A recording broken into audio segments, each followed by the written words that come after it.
வேலூரில் முடித்திருத்தும் தொழிலாளர்களுக்கு தலைமுறை பேரவை மற்றும் நாராயணி மருத்துவமனையின் சார்பில் இலவச மருத்துவ முகாம் மற்றும் நலத்திட்ட உதவிகளை விஐடி பல்கலைக்கழகம் துணைத் தலைவர் செல்வம் வழங்கினார். வேலூர் மாவட்டம் வேலூரில் உள்ள காவல் சமூக மண்டபத்தில் தலைமுறை பேரவை மற்றும் நாராயணி மருத்துவமனை மற்றும் தமிழ்நாடு மருத்துவர் சமூக நலசங்கம் சார்பில் முடித்திருத்தும் தொழிலாளர்களுக்கான மருத்துவ முகாமானது நடைபெற்றது.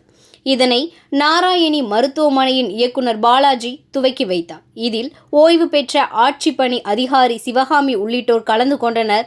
இதில் முடித்திருத்தும் தொழிலாளர்களுக்கு இலவச இரத்த பரிசோதனை, இரத்த அழுத்த பரிசோதனை, இசிஜி ஆகியவைகள் செய்யப்பட்டு மருத்துவமனைகளில் ஆலோசனைகளும் வழங்கப்பட்டது. மேலும் முடித்திருத்தும் தொழிலாளர்களுக்கு பல்வேறு நலத்திட்ட உதவிகளை விஐடி வேலூர் தொழில்நுட்ப பல்கலைக்கழக துணைத் தலைவர் ஜி.வி. செல்வம் வழங்கினார். இதில் திரளான முடித்திருத்தும் தொழிலாளர்கள் கலந்து கொண்டு பயனடைந்தனர்.